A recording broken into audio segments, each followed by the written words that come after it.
Hello guys, good morning. So yan guys, nandito tayo ngayon sa Apsali Sakura. Yan. Yan. So balik home service tayo guys. Meron tayo ditong check upin na 4GG2 engine kasi vibrate siya at prot yung andar guys. So yan. Andun, nakaparada na. So yan, dito tayo. Good morning guys, good morning. Shoutout sa lahat. So yan. Check natin yung makina kasi palyado. So yan. Kung gusto nyo ng unit na ganito guys, galing Japan, punta lang kayo dito sa SRP Road, Talisay. Meron dito. Ayan guys, ito yung makina niya. So galing sa Japan, kaya lang vibrate yung makina niya at purok-purok. So kailangan tingnan natin kung anong dahilan. So ayan guys, stay tuned mga kators. So ayan guys, try natin i-tune up. Yan, si malaki yung clearance niya. Malaki yung gap, nasa mga 20 plus. So bigay natin dito guys yung clearance ito siya. Yan 0.012 guys, or ano siya, 0.30 mm. Yan, malaki yung gap oh. So tune up natin to guys. Try natin tune up kung maano ba siya, maulian ba, kasi palyado yung makina.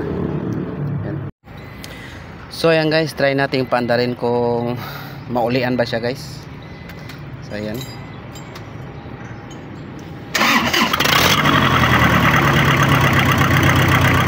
So ayan guys, one click siya. So tingnan natin, ikabit natin yung exhaust niya kung hindi ba siya ganun, palyar.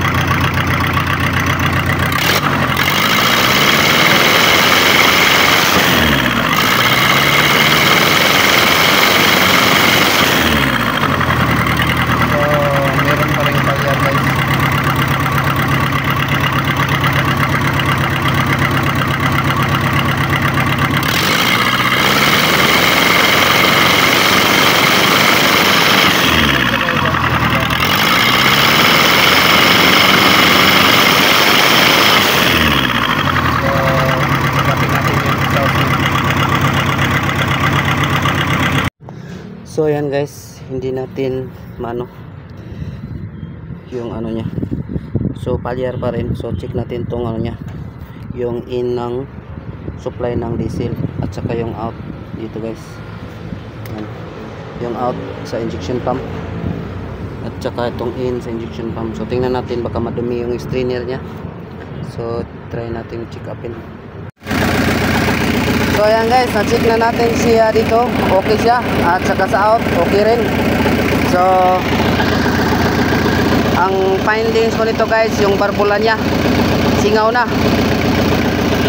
Singaw na yung valve niya kasi pag tinakpan mo ng kalit dito, hindi siya makalit, mamatay. Yan o. So ito, pag sarado talaga yung barbula guys, pag mabuti pa yung barbula, pag tinakpan mo ng pinakalit ganyan, so mamamatay din yan ng pinakalit. Kaso ito hindi oh. Yan oh. Naabot pa ng seconds bago siya mamamatay oh. Yan. So hindi siya mamatay largo guys, hindi siya mamatay largo kay ang yang valve hungaw. So nasa hungaw guys ang valve niya, maong palyado ang andar. So dapat dito guys, pag tinakpan mo, mamamatay ka agad. Katulad yan, mataas yung minor niya, pag ganyan mo, mamatay ka agad yan. Kaso ito hindi. Yan, may singaw yung valve. So ayan lang tips natin guys. So ayan guys, tips ko sa inyo, kung palyar yung makina nyo, try nyo itong i-check yung timing ng injector nya. Pag pwede dito yung makina, try nyo ring i-check yung ano nya, yung in ng injection pump at saka yung out kung may dumi ba. At try nyo rin yung exhaust nya, baka nag-stack up. So dito guys, sa trouble na ito, palyado yung makina at vibrate. Yan, makita nyo.